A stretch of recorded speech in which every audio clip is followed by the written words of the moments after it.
Each episode of Education with an Edge is meant to create, cultivate, and inspire honest discussion about issues affecting youth.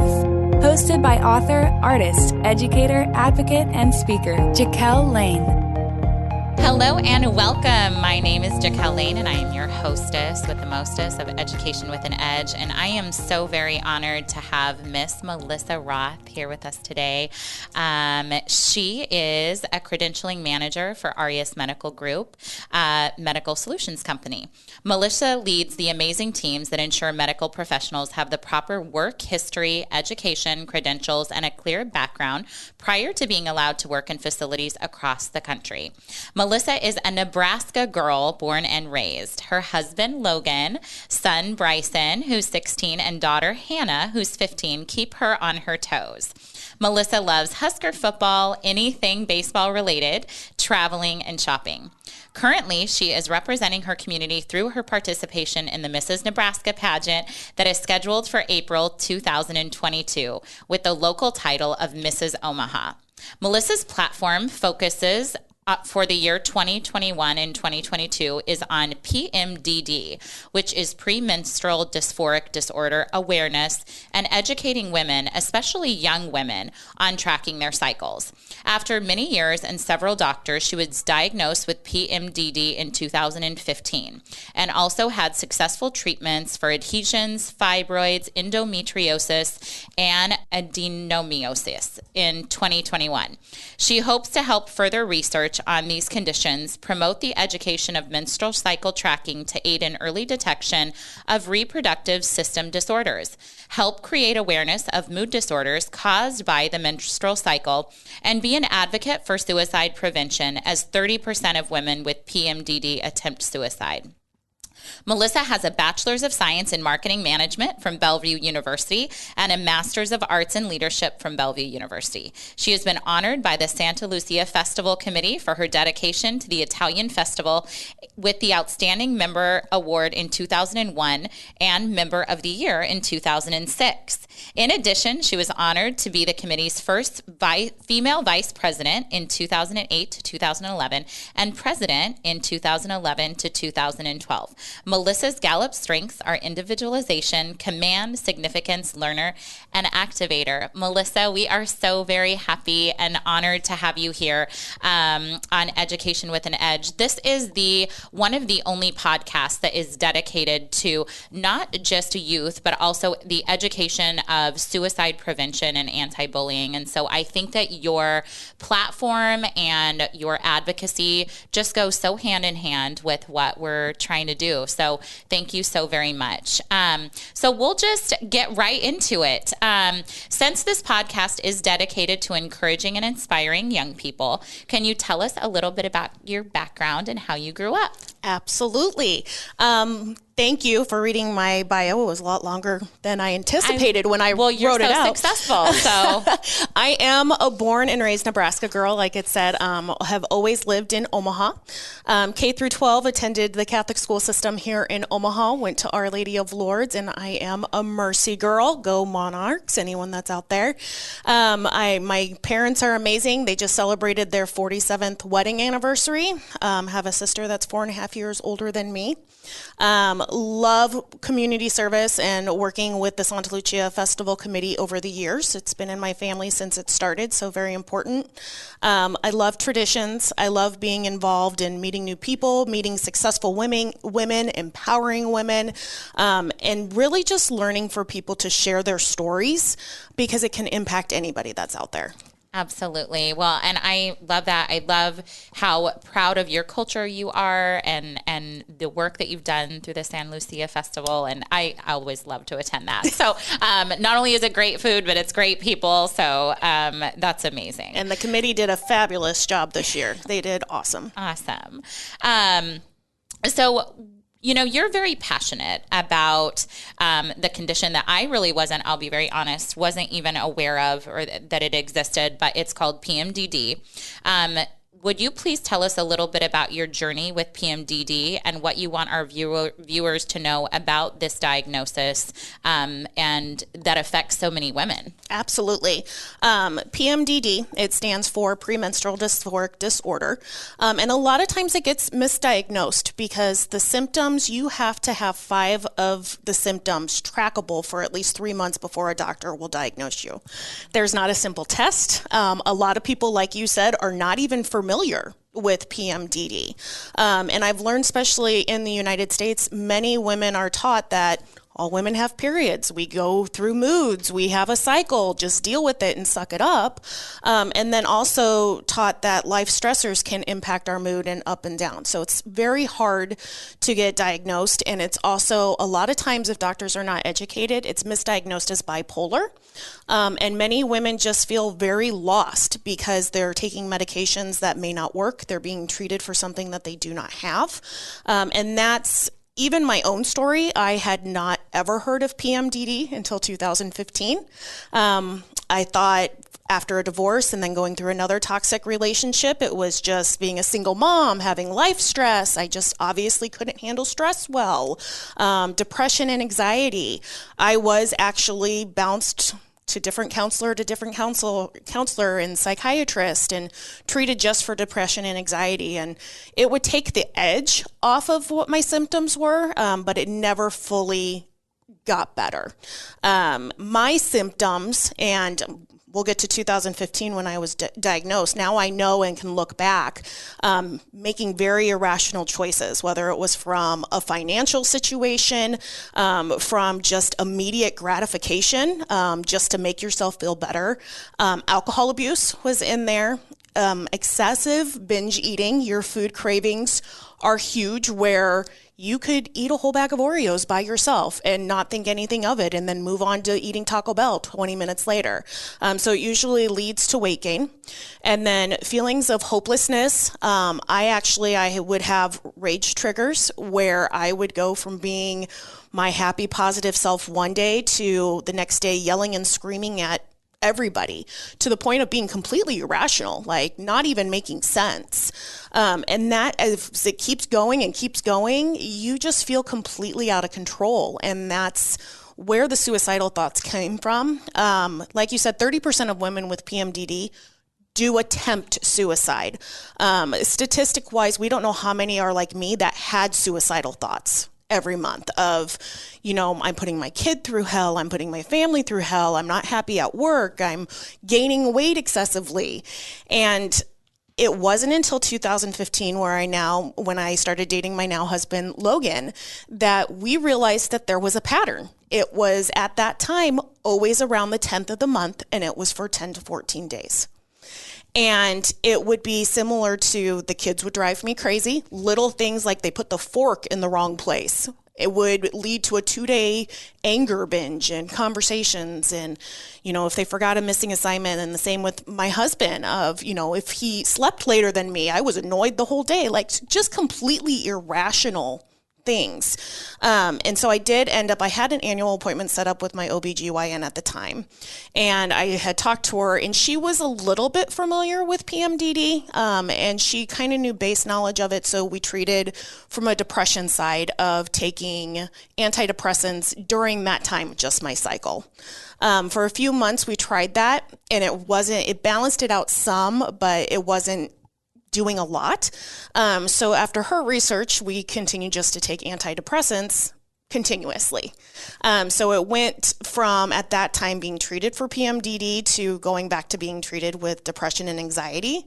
And that's what a lot of women face. They bounce back and forth with medications that don't work, and there's not enough research to know how to treat it, or even how to go about it. And every woman is different, because PMDD is your brain cannot handle the influx of hormones during your cycle. And you feel completely out of control. So I met you through the 2020 Mrs. Nebraska Pageant. And a few months before the pageant, my symptoms started coming back really bad. And of course, didn't want to say anything. I was fine. Here I was promoting being a confident woman. I was going to go out on stage. And it was actually a hard time before the pageant. I actually gained 50 to 60 pounds back from my symptoms, just from not feeling like myself. When you don't feel good, you give into those hunger cravings. My rage was back, very little patience, and it impacts your daily life. It impacts your relationships. You don't want to go to work. You don't even want to get out of bed. And that's not me. My normal personality is go, go, go constantly through the day. I was blessed during that pageant. I didn't want to drop out of the pageant, so put myself out there and rocked that stage as best as I could. Met all of you fabulous women that are now in my life, and actually met my current doctor, Dr. Jamie Seaman, who won Mrs. Nebraska 2020. And when I got to the point, it was about September, October last year, I was like, I can't do this anymore. Like, I need to just face it. How do we deal with it? And I reached out to Jamie and, kind of hinted at, hey, do you know any doctors that look at PMDD? I'm at my wit's end. And she's like, I'm taking new patients. I'm like, oh, okay, see you then. So made an appointment. And she's just been a blessing. She has educated herself about PMDD and other conditions that can be caused from the menstrual cycle, and how they even relate to your diet and your exercise and everything like that. We immediately did blood work, and on top of, stay with the antidepressants, excuse me, we tried different forms of birth control, even though my tubes were tied, just to cut off my cycle to see if that would work, which it did. But then with my other conditions that you listed, it became harder and harder. So we did make the decision in March. I had a full hysterectomy. We left my ovaries, but just night and day difference. The blood work showed I was actually deficient in vitamin D, major deficiency. And so started taking that, and that with the combination of the birth control and the antidepressants made night and day different. I could get up in the morning, I could work, I could be with my family, I could go do the normal things that I loved to do. I felt like myself again. But then I was still living in pain on top from having endometriosis, from having adhesions, which I had removed several times, that the pain just was adding to on top of the PMDD. After March, though, once we took care of that and knowing I still have PMDD, without living in pain, it's so much more manageable. And a lot of the conditions that I did have, PMDD is my main focus, but even the endometriosis can be identified sometimes through tracking your cycle. And I was like any other teenage girl. You were taught, get a calendar, circle your start date when you start bleeding, put a line through it, and then when you end, so you know when your period's going to start. But you're not taught to track the symptoms of, what did you eat that day? How was your mood? Were you in pain? Did you have a headache? Were you dizzy? Were people driving you just crazy that day? And that information to your doctor, we are always asked, when was your last menstrual cycle? But very few doctors do ask, okay, how are you feeling? What were the symptoms? And that can really lead to not only PMD diagnosis, but looking at endometriosis and other conditions that can impact us as women.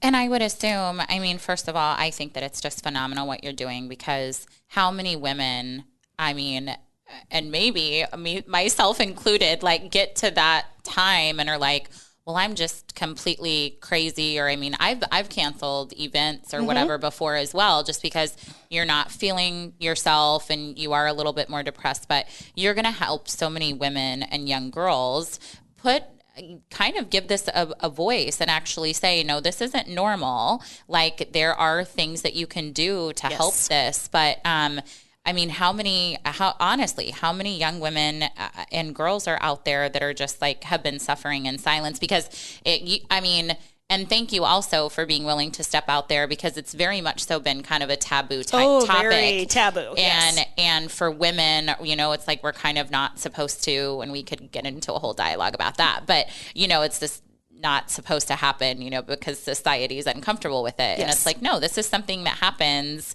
during childbearing years. I mean, from the time that you're approximately 12 years old, yep. And sometimes early as 9, right? Because I taught middle schoolers for a long time, so I know that. But, it happens, until sometimes you're into your 40s and 50s. So just having, and you don't want to have to give up that large portion of your life, because if you think about it, that's a huge duration of time. It is. And I look back and I had to come to terms with it, because there's so much of your life, because it's almost 2 weeks out of the month if it's left untreated, that your behavior can be completely irrational, and your family and friends don't know what's wrong, and you can lose relationships, and you can, being in support groups now online, many women have to quit their jobs or lose their jobs because they're missing so much work, or their behavior at work is just erratic because they're untreated.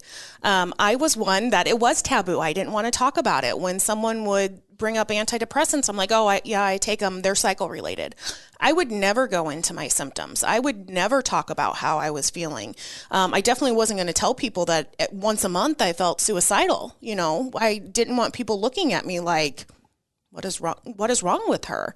But I have learned to have that voice, and even I started speaking out about PMDD when I had to defer the Mrs. Omaha title last year for 2021, just back in April.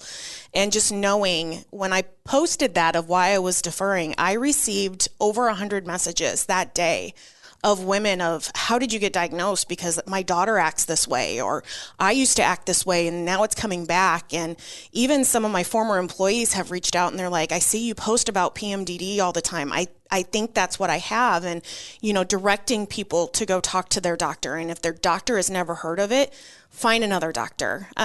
Referring them over to IAMPD, which is the International Society for Reproductive Mood Disorders. And they have a lot of support resources on there, from articles to Facebook groups that you can meet other women.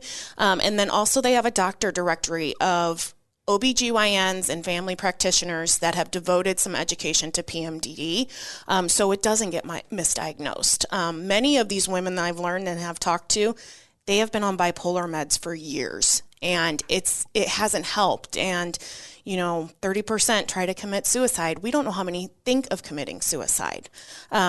Statistics are showing this impacts 1 in 20 women. So it's a large group of women that are suffering in silence. And the taboo of society has made it so hard to step up and say, hey, something is wrong. And it's not one of the normal mental health disorders that's talked about.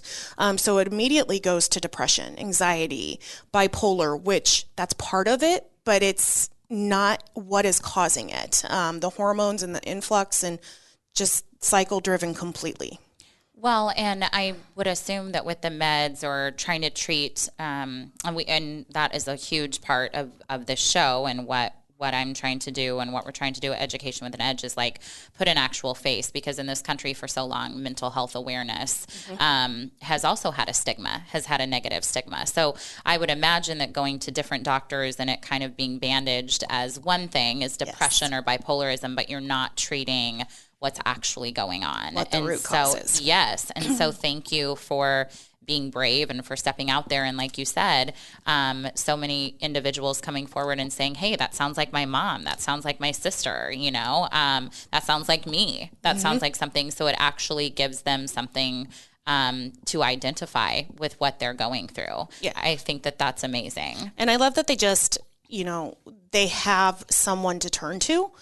Because I know I didn't. And so I love the messages. I love hearing from people and just being a voice and hearing how much they hurt. Because a lot of people don't understand. If you're explaining to someone, hey, I don't feel like myself 2 weeks out of the month, that's hard to understand. And with the relationships, a lot of people just think you have no patience, that you can't handle stress. And there's a lot of women out there that need help and guidance with it. Absolutely. Well, thank you for all of your advocacy, certainly towards your platform, PMDD, which is so very important. And we can't wait to see, what you're going to do. And I'll do a little bit of a follow-up question. So for your year, what would you like to do, or how could we help you implement what you'd like to do with your cause in terms of education and things for young women or women in general? My main goal right now, Nebraska does not have any support group locally, especially in the Omaha-Lincoln area across the state for PMDD. So I want to work with local doctors and hospitals to start more awareness of PMDD. I also hope to go into high schools and middle schools and teach young women how to track your cycle. It's a lot easier now with technology. You can do it right on your iPhone. You can download an app and you push buttons of this is how I'm feeling today, and make it a habit every day that if something does happen, you can go to your doctor and say, here's everything. And I've taught my daughter how to do that. And, of course, teenage girls aren't going to be perfect at it, but she's seen my struggle, and she does have severe PMS. And so she sees the ups and downs too. And it helps me on day to day be like, okay, let's just take a step back and things like that. But really to teach young girls more about their cycles and what conditions could happen and how important it is to understand your body and what it's doing on a daily basis. Absolutely. So important. And I was even thinking about that because I have a Fitbit, and that is one of the, it's one of the options. Yeah, it's one of the options. So I do think that companies and things are catching on, which is it's good awesome, because they need to be supporting women and the issues that affect us. So it's awesome. Not to kind of change gears, but just one of the things that, I want to talk about and want to touch on is that you have a remarkable career that empowers women and encourages leadership skills. Can you talk with us a little bit about your job and what led you to it? Absolutely. Okay. I'm a credentialing manager at Aureus Medical Group, which is now a medical solutions company. I have now 29 people that report through me, and they are all amazing. We work with individuals, whether it's nurses, physical therapists, occupational therapists, lab techs, x-ray techs, to fill in work gaps at local hospitals and facilities, that if someone's on maternity leave or if they're short-staffed, that they fill in for that gap for them. And of course, we want to make sure for patient safety that they have the right credentials, they have the right license. So my team, they are running backgrounds every day. They're making sure where people say, I worked here, that they really did work there and that they have the appropriate licenses.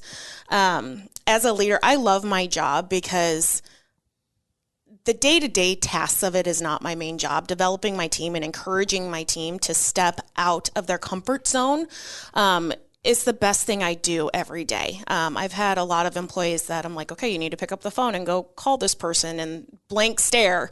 But to see them empower themselves and pick up that phone and have a conversation, or to develop a project from start to finish and have that, I did this, encouraging each other and really asking people, is this what you want to do? I'm never going to be the leader that's offended if in 5 years you want to be in another position. You're doing the job now. Let's get you to that spot. And that's what I love about my job and being day-to-day working with people. Well, and that's what makes you such a great leader. And I always like to touch on the career at Education with an Edge because there are so many options for young people, but a lot of young people don't know what kind of careers are out there and the many different versatile aspects of each career. And so obviously, like, the staffing industry is a huge part of that. So if you're a go-getter and you are a motivator, a young person could move into that role easily. And so that's, especially your position was so very important, I'm sure, during COVID-19. Yes, so and our sales team, if you're power of persuasion, yes, it's a good area to get into sales and just really build your confidence. And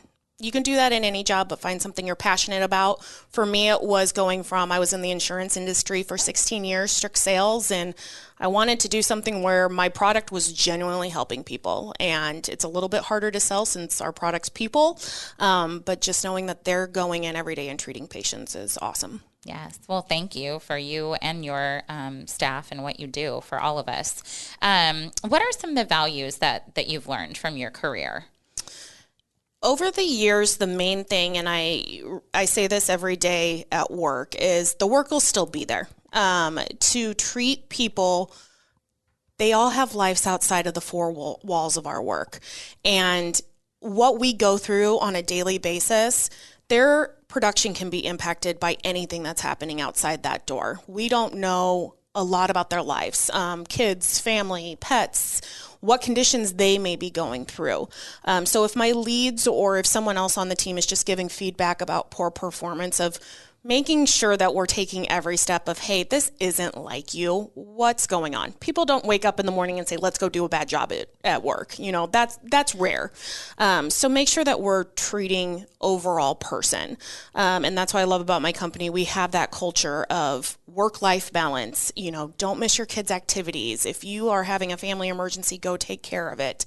Always, there are consequences if there is negative behavior, but of course want to treat you like a person, and that you're able to do that things. And the leaders that are able to do that, you have lower turnover and you see people soar. You see people's confidence soar. And just someone who may come in, first job, very meek, very humble, who's now standing up and training people, it just gives you the best motivation to keep going as a leader. But everybody has a life outside of those work walls, and they need to be treated as such. I love that is your philosophy and your company's philosophy, because that is something that I think our world definitely needs to catch on to as well, that, to treat employees, with respect, obviously, and that's right. I mean, I used to try to do that in my class. I mean, I used to do that in my classroom too. We don't know what's happening to those kids, anybody, anyone outside of these walls. So very, very good advice.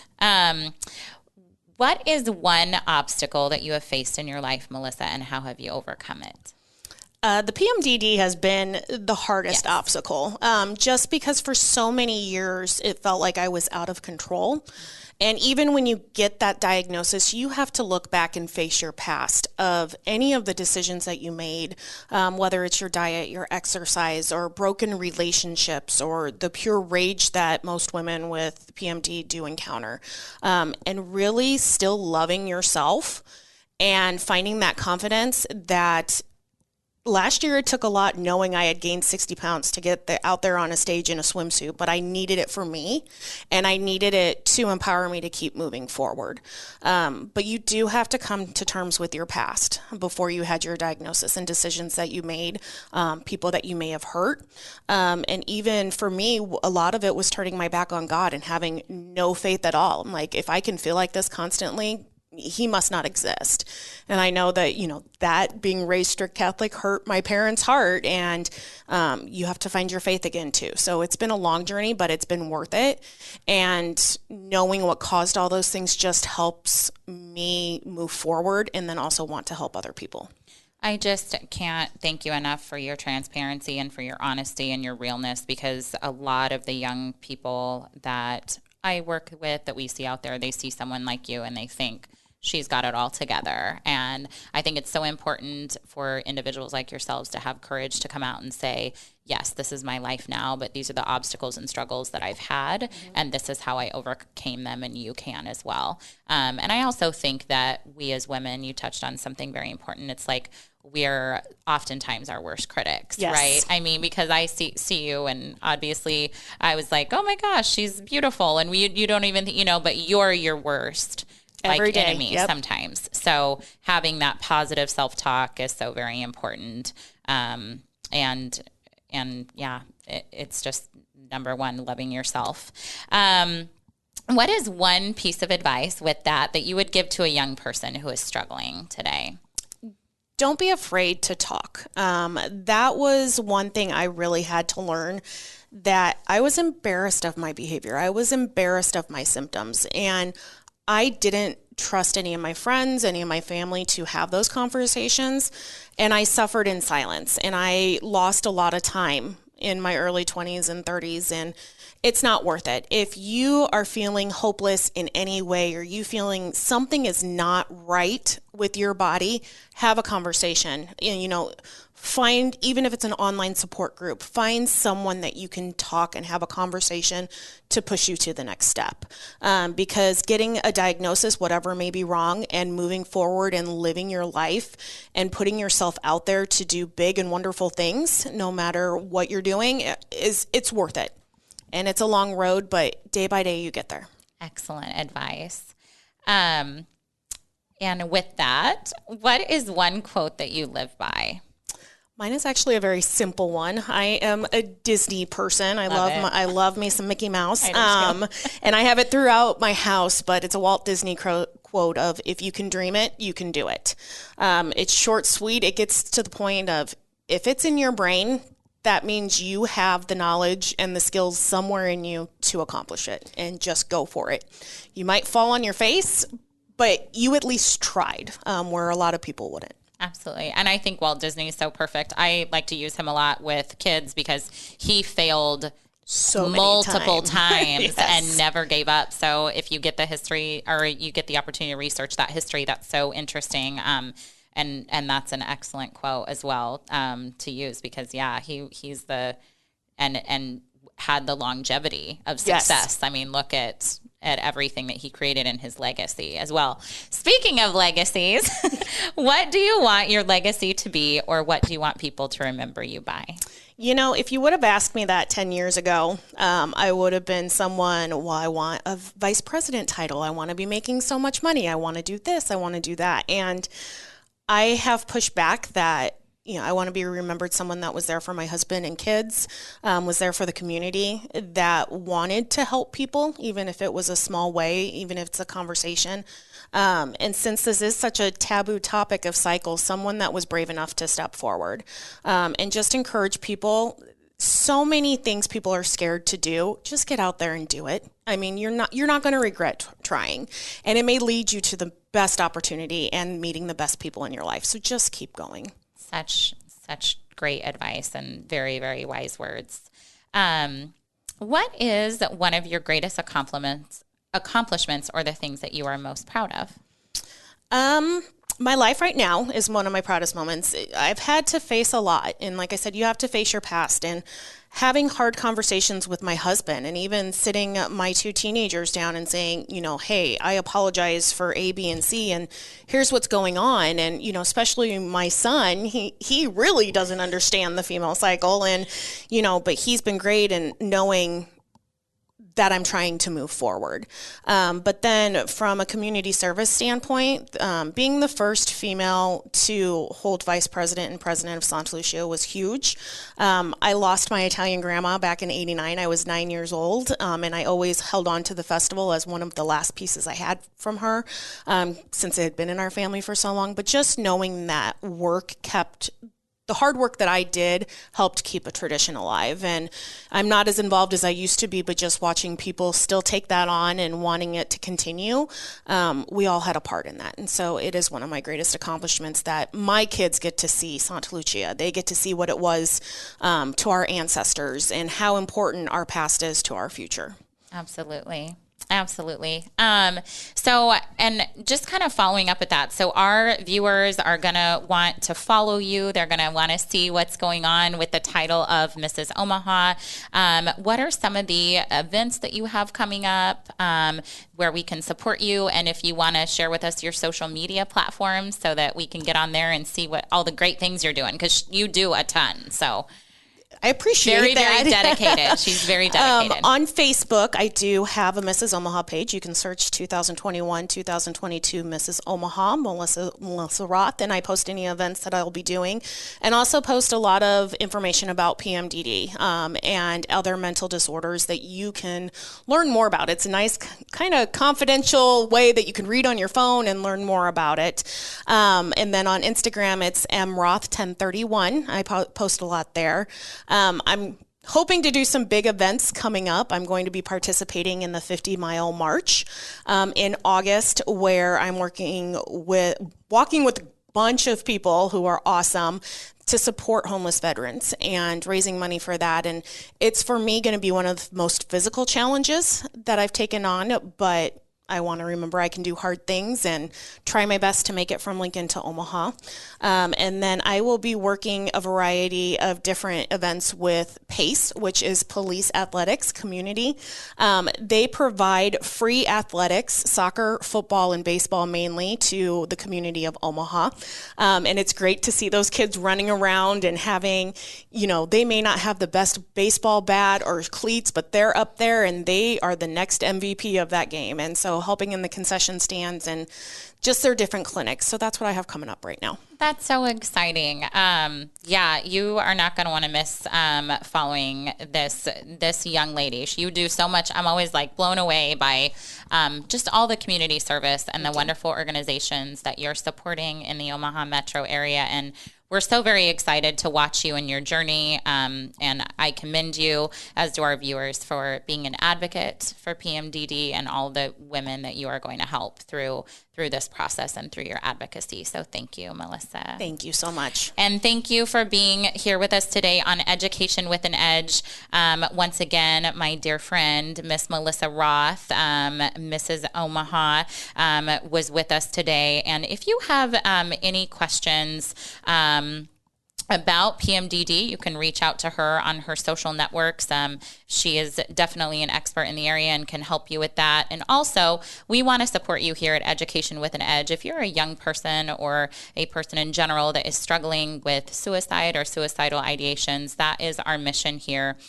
Or if your child is being bullied, we have partnered with some great resources, the Boys Town Suicide Hotline. We can connect you with teachers, coaches, and mentors who can help them get through that difficult time in your life. But we want to remind you that we are grateful for you. We need your light. We need you here. Don't give up. So once again, this is Jaquel Lane with Education with an Edge, and we hope you have a great day. Thank you.